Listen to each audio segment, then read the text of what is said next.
কালি আমি প্ৰায় 10টামান বজাত আমাৰ থানালৈ এখন এগৰাকী মহিলা আৰু দুজন পুৰুষক লৈ বীৰলাচি থানাৰ কেইজনমান বিষয়ববীয়া আহে আৰু থানাত জনায় যে তেখেতলোকে সন্দেহজনকভাৱে কলিয়াবৰ তিনিআলিত তেখেত মহিলা আৰু পুৰুষ দুজনক পায় আৰু তেখেতলোকে সন্দেহ কৰে যে তেখেতলোক কোনোবা বংগমূলীয় বা বাংলাদেশী হ'ব পাৰে। তাৰপাছত আমাৰ থানাত যেতিয়া অহাৰ পাছত আমি বিভাগীয় তদন্ত আৰম্ভ কৰোঁ। আৰম্ভ কৰাৰ পাছত তেওঁলোকৰ নামকেইটা গম পোৱা গ'ল যে যিজন ব্যক্তি আছে তেওঁৰ হাছমত আলী আৰু হাছমতৰ জীয়েকৰ নাম ছোৱালীগৰাকী মহিলাগৰাকী তেওঁৰ ছোৱালী হয়, তেওঁৰ নাম হাছনাৰা বেগম আৰু তৃতীয়জন ব্যক্তি আছিলে ইমানুদ্দিন পাঠান, তেখেত হৈছে তেওঁৰ জোঁৱাই। এই তিনিজন ব্যক্তিৰ তাৰপাছত আমি তেখেতলোকৰ গোটেইখিনি ভেৰিফাই কৰিলোঁ। তেওঁলোকৰ এগেইনষ্টে ফৰেনাৰ্ছ ট্ৰিবিউনেলত কিবা কেছ আনি ভেৰিফাই কৰা হ'ল, থানাত কিবা কেছ আনি ভেৰিফাই কৰা হ'ল আৰু তেখেতলোকৰ ঘৰ সংক্ৰান্তত গোটেইখিনি ভেৰিফাই কৰা হ'ল। তেখেতলোকৰ ঘৰ জুৰিয়াৰ 10 গাঁৱত, চালপৰা গাঁও জুৰিয়াৰ থানাৰ অন্তৰ্গত। তেখেতলোকক কালি ৰাতি আমি গৈ তেওঁলোকৰ ঘৰ ভেৰিফাই কৰা হ'ল। তেখেতলোক এতিয়াও আমাৰ জিম্মাতে আছে আৰু এইখিনিয়ে কথা। কিছুমান কথাত ইয়াত অলপ কণ্ট্ৰভাৰ্চি সৃষ্টি হৈছে, কিয়নো এটা মানে যিটো 8:30 বা 9টা বজাত তেওঁলোকে ইয়াত পোৱাৰ কাৰণে সকলোৰে মনত এটা সন্দেহ হৈছিল যে তেখেতলোক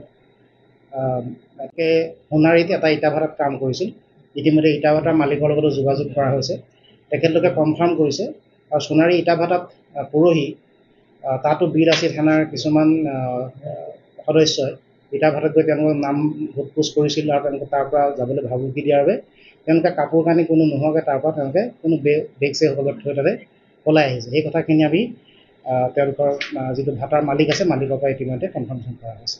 আমি যিটো ভিডিঅ' দেখা পাইছিলোঁ সেই ভিডিঅ'টোত কেইটামান বিতৰ্কিত কথা আছিলে, যেনে ধৰক মহিলাগৰাকী হিন্দু হৈ অতি হিন্দু পৰিচয় দিবৰ কাৰণে তেওঁক কিয় সেন্দুৰ লোৱা বুলি কোৱা হৈছিলে। প্ৰকৃততে গোটেই ঘটনাটো কেনেধৰণে লয়? সেইটো আমাৰো সন্দেহ আছিলে যে মহিলাগৰাকী কিয় সেন্দুৰ লৈ আহিছে, কাৰণ দুজন মুছলিম মানুহৰ মাজত এগৰাকী হিন্দু যুৱতী যেন প্ৰথম অনুমান হৈছিলে। আৰু যেতিয়া ভেৰিফাই কৰি গম পোৱা গ'ল যে যিজন ইমানুদ্দিন পাঠান তেখেতলোকৰ ঘৰ মুজাফৰপুৰত তেওঁ যিটো এলেকাত আছে সেই এলেকাত বহুতো মুছলিম মানুহেও সেন্দুৰ লয়, সেইটো কালচাৰেলি লয় বুলি তেওঁলোকৰ কথা পাতি গম পাইছোঁ। আৰু তেওঁলোকৰ মোবাইলৰ সময়ত যেতিয়া ভেৰিফাই কৰিলোঁ দেখা পোৱা গৈছে তেওঁলোকৰ কালি যিটো খবৰ তাতকৈ পুৰণা যিবিলাক ফটো পাইছোঁ সেই ফটোবিলাকতো তেওঁ ছোৱালীগৰাকী সেন্দুৰ পৰিধান কৰি থকা দেখা পোৱা গৈছে।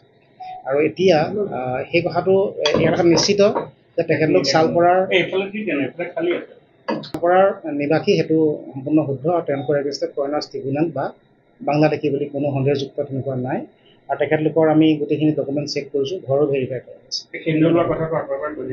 তেখেতলোকক মানে যে সোধা হ'ল যে সেন্দুৰ কিয় লৈছে, তেতিয়া ছোৱালীগৰাকীয়ে ক'লে য'ত মুজাফৰপুৰত য'ত বিয়া হৈছে তেখেতলোকৰ গোটেইখিনি কালচাৰেলি গোটেইখিনি মানুহ, যদিও তেখেতলোকৰ গাঁওখনত কেইঘৰমানে মুছলিম মানুহ আছে, গোটেইখিনি হিন্দু ডমিনেটেড এলেকা আৰু তাত মেক্সিমামে মহিলাই, আনকি এই মহিলাগৰাকীৰ যিগৰাকী আছে তেওঁৰ শাহুৱেকেও সেন্দুৰ লয়। আমি তেখেতলোকৰ মোবাইলত আমি পুৰণা ফটো দেখা পাইছোঁ, তাতো তেওঁ সেন্দুৰ পৰিধান কৰা দেখা ফটো আছে। নামটো সেই কথাটো সোধা গৈছিলে যে কিয় ভুলকৈ কৈছে, তাক কৈছে কাৰণ আগদিনাখনি তেওঁক তাৰ পৰা খেদিছে আৰু মানে সোণাৰীৰ পৰা, গতিকে ইয়াতো যেতিয়া তেওঁ অড টাইমত পাইছে ভয়তে তেওঁক কোৱা বুলি কৈছে। কিন্তু তেওঁ ভেৰিফাই কৰিলোঁ, তেওঁৰ নামটো হাছমত আলী আৰু হাছনাৰা হয় তেখেতলোকৰ ঘৰ। আৰু যিজন ইমানুদ্দিন বুলি কৈছে তেওঁ আমি যোগাযোগ কৰা হৈছে, তেওঁৰ কথাটো তেওঁৰ আইডেণ্টিটি শুদ্ধ আছে। এইখিনিয়ে কথা।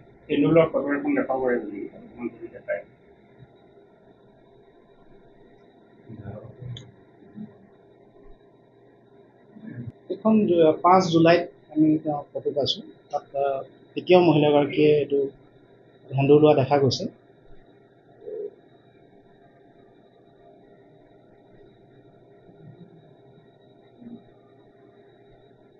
25 আগষ্ট তাতো তেখেতক সেন্দুৰ লৈ থকা দেখা পোৱা গৈছে। এইখিনিয়ে কথা। কিন্তু তাতে আমাৰ কিছুমান কথা উদ্বেগজনক আছে যে কোনোবা সন্দেহজনক কোনোবা ব্যক্তি পালেই আইন হাতত তুলি লোৱা বিষয়টো কেতিয়াও শুদ্ধ হ'ব নালাগে। কালি ভিডিঅ'ত দেখা গৈছে যে মহিলাগৰাকীৰ লগতো তেনেকুৱা ধৰণৰ এটা অশালীন ব্যৱহাৰ কৰা হৈছে। এইভাগে মহিলাক যিটো শালীনতা বজাই ৰাখিবলৈ আমি সকলোৰে প্ৰতি অনুৰোধ জনালোঁ। এই ক্ষেত্ৰত আমাৰ আইনগত ব্যৱস্থা ল'বলৈ আমি সাজু থাকিম।